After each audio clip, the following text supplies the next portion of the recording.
अपने टारगेट को डीप में सीड्यूस करने के लिए आपको मिस्ट्री का गेम खेलना सीखना होगा, क्योंकि जैसे ही उन्हें समझ में आने लगता है ना कि उन्हें आपसे क्या उम्मीद रखनी चाहिए, वैसे ही सारा मैजिक खत्म हो जाता है, सिलेक्शन काम नहीं करता है। बट आपकी प्रॉब्लम क्या होती है, आपको ऐसा लगता है कि मैं जितना ज़्यादा अपने पार्टनर के साथ रियल रहूंगा ना, जितना ज़्यादा हॉनेस्टली बिहेव करूंगा, उतना ज़्यादा वो मुझ पर ट्रस्ट कर पाएगी और मेरे साथ लॉयल रहेगी, मुझसे अट्रैक्टेड फील करेगी। बट यहाँ पर सिलेक्शन काम नहीं करता है। सिलेक्शन में सबसे ज़्यादा इंपॉर्टेंट चीज़ होती है सस्पेंस।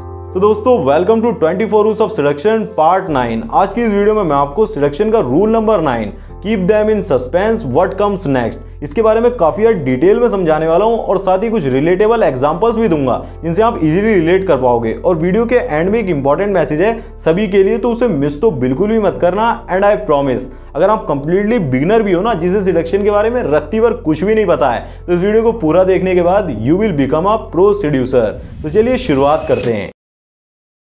आपने काफ़ी बार इस चीज़ को नोटिस करा होगा कि बहुत बार ऐसा होता है कि जब दो लोग रिलेशनशिप में आने वाले होते हैं ना, तो वो काफ़ी ज़्यादा अच्छे से रहते हैं। लड़का पूरी तरीके से एफर्ट्स डाल रहा होता है और लड़की भी एफर्ट्स डाल ही रही होती है। बट दोनों जब रिलेशनशिप में आ जाते हैं ना, तो लड़के को ऐसा लगने लग जाता है कि अब तो सब कुछ ठीक ही चल रहा है, बहुत चीज़ें स्मूथ जा रही हैं, अब क्या ही प्रॉब्लम हो सकती है। बट वहीं से कहानी खराब होना शुरू हो जाती है, क्योंकि जब उसके पार्टनर को, लड़की को ऐसा महसूस होने लगता है ना कि मुझे इससे क्या उम्मीद करनी चाहिए, मतलब वो लड़का जो होता है पूरी तरीके से प्रिडिक्टेबल बन जाता है। मतलब उसके अंदर कुछ ऐसा बचता ही नहीं है सस्पेंस टाइप या फिर मिस्ट्री टाइप जो लड़की को उसके प्रति इंटरेस्टेड बनाए रखे। तो वहीं पर सिलेक्शन काम करना बंद कर देता है। जो आपका सारा मैजिक आपने कर रखा होता है ना, वहीं पर वो काम करना बंद कर देता है। फिर आप कमेंट आकर करते हो कि यार मैं तो सिलेक्शन का यूज किया था, सिलेक्शन तो काम करता ही नहीं है। But that's not truth. इसीलिए जो सीड्यूस्ड पीपल होते हैं ना, मतलब जिन लोगों को आपने सीड्यूस कर रखा है, उन्हें साथ बनाए रखने के लिए और साथ लेकर चलने के लिए जो सबसे ज्यादा इंपॉर्टेंट चीज होती है ना, वो होती है सस्पेंस। जहां पर मिस्ट्री या फिर सस्पेंस खत्म हो जाता है ना, वहीं पर सिलेक्शन काम करना बंद कर देता है और कुछ कैलकुलेटेड सरप्राइजेस देना बंद कर दिया। उसे शॉक्ड करना, जैसे कि अचानक से ही आप पहुंच गए किसी जगह पर, उसने अचानक से आपको देखा, उसे ये सोचने का मौका भी नहीं मिलेगा कि ये सब कैलकुलेटेड है, आपने पहले से दिमाग लगा रखा है। बट उसके लिए ये चीज काफी ज्यादा अमेजिंग सी होती है। आप खुद ही सोचो ना, आप कभी भी खुद को एक ऐसे इंसान के साथ देखना चाहोगे, एक ऐसे इंसान के पीछे जाना चाहोगे जिसके बारे में आपको सब कुछ ही पता है, मतलब वो पूरी तरीके से प्रिडिक्टेबल है, उसके बारे में कुछ भी मिस्टीरियस सा नहीं है, उसका ऑरा काफी ज्यादा प्रिडिक्टेबल है, जहां वो जाना चाहता है मतलब आपको पहले से ही पता होता है सब कुछ जो वो करने वाला है, एक्शन लेने वाला है। तो कभी भी क्या आप ऐसे इंसान को पाना चाहोगे या उसके पीछे जाना चाहोगे? खुद से सवाल पूछो। आपको कुछ ऐसा करना चाहिए, कोई ऐसा एक्शन लेना चाहिए जिसे वो आपसे कभी एक्सपेक्ट ही ना करते हो। आपको वो एक्शन उनके लिए काफी ज्यादा अनएक्सपेक्टेड सा हो, ऐसे शॉकिंग सा, मतलब उनके अंदर उससे एक स्पॉन्टेनिटी का भाव, सेंस ऑफ स्पॉन्टेनिटी का भाव पैदा होगा, मतलब सहजता का भाव, जिससे कि वो काफी ज्यादा अच्छा सा फील करेंगे। बट उसके बाद भी वो जो आपका नेक्स्ट मूव होता है ना, आप नेक्स्ट क्या करने वाले हो, उस चीज को वो नहीं समझ पाएंगे और वहीं से मिस्ट्री क्रिएट होती है, सस्पेंस क्रिएट होता है। फिर चीजें ज्यादातर आप ही के कंट्रोल में होगी और आप हमेशा ही उनसे एक कदम आगे ही होगे। मतलब आपको पता है कि आप क्या करने वाले हो, उनको समझ नहीं आ रहा है, वो अभी भी सस्पेंस में ही है कि ये बंदा अचानक से ये कर देता है, अचानक से कहीं पर दिखता है, अचानक से कहीं पर मिल जाता है। बट वो सब कैलकुलेटेड है, बट उनको समझ नहीं आ रहा, उनके लिए वो सब कोइंसिडेंस ही रहेगा। इसे ही कहते हैं सस्पेंस क्रिएट करना। फॉर एग्जाम्पल, इमेजिन करो कि कोई फंक्शन आ रहा है, आपके स्कूल में भी हो सकता है, ट्यूशन में हो सकता है, फैमिली में हो सकता है, या फिर गैदरिंग में कहीं पर भी कोई फंक्शन है जिसमें वो भी जाने वाली है, आपके साथ वो भी जाने वाली है।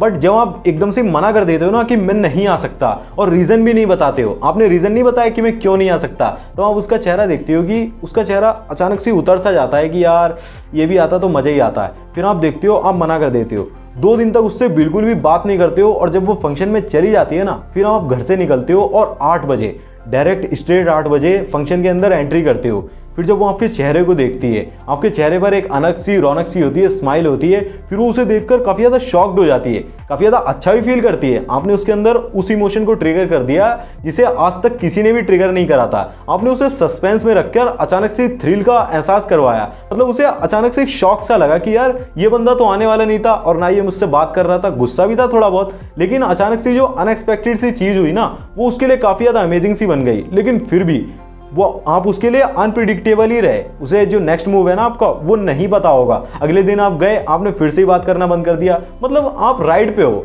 कभी ऊपर लेकर जा रहे हो, कभी नीचे लेकर जा रहे हो, इमोशंस के साथ खेल रहे हो, मिस्ट्री का गेम खेल रहे हो।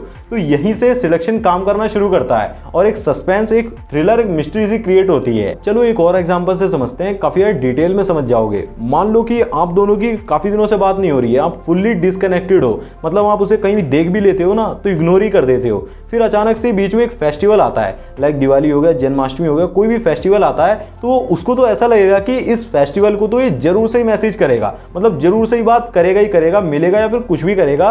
बट उस दिन भी आप उससे नहीं मिलते हो, ना ही उससे मैसेज करते हो, ना ही बात करते हो। फिर अचानक से रात को 12 बजने के बाद 12:02 पर आपका एक मैसेज आता है, हैप्पी दिवाली। उस मैसेज को देखकर उसे मतलब एकदम से शॉक लगता है कि ये बंदा मतलब क्या कर रहा है, इतने दिन हो गए ये बात भी नहीं कर रहा, ना ही मुझसे मिल रहा है। अचानक से उसका आपका मैसेज देखकर वो अनएक्सपेक्टेड से उसका रिएक्शन होता है, वो काफ़ी ज़्यादा अच्छा ही फील करती है कि मेरा जो पार्टनर है वो वापस आ गया।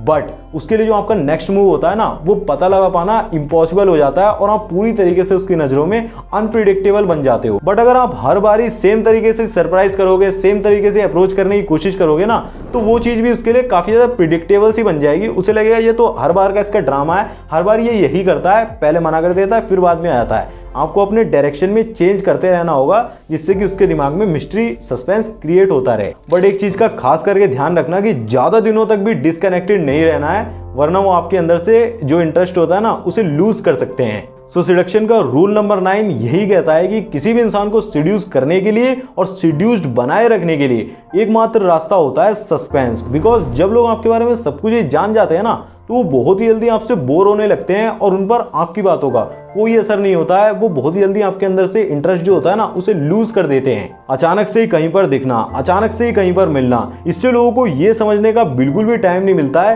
कि ये सब आप सोच समझ कर रहे हो, जानबूझकर कर रहे हो। ये उनके लिए बिल्कुल एक कोइंसिडेंस की तरह होता है। लेकिन हर बार सेम तरीके से सरप्राइज देना ये थोड़ा बोरिंग सा हो सकता है, इसीलिए हर बार डायरेक्शन में चेंज लाकर नए तरीके से अप्रोच करने की कोशिश करनी चाहिए। लाइक जैसे कि आप पहले ऑनलाइन बातचीत करते थे, तो अब आपको उनके साथ ट्यूशन जाने की कोशिश करनी चाहिए, स्कूल जाने की, या फिर रास्ते में मिलने की, जैसे भी आप चाहते हो नए तरीके से अप्रोच करना है। अब इंपॉर्टेंट मैसेज क्या है, तो जितने भी लोग इस मास्टर क्लास को स्टार्टिंग से देख रहे हैं ना, उन लोगों को बस मैं यही बताना चाहता हूं कि इस सीरीज को बनाने का मेरा मेन मोटिव यही है कि आप अपने लिए एक बेहतर पार्टनर को चुन सको, बिजनेस में एक बेहतर डील को चुन सको और लोगों की साइकोलॉजी को समझ सको कि कैसे लोग आपके ऊपर सिलेक्शन का यूज करते हैं और आपसे अपना सारा काम निकलवा लेते हैं। कई बार ऐसा होता है कि सिलेक्शन का कोई यूज कर रहा है आपके ऊपर और आपको पता भी होता है, बट अगर आपकी उसमें कोई हानि नहीं है ना, तो आपको उसके लिए वो काम कर देना चाहिए। आपको पूरी तरीके से अवेयर रहना चाहिए कि कब आपके ऊपर सिलेक्शन का यूज किया जा रहा है और कब आप किसी को सिड्यूस कर रहे हो। वहां पर भी अवेयरनेस बहुत ही ज्यादा इंपॉर्टेंट रोल प्ले करती है।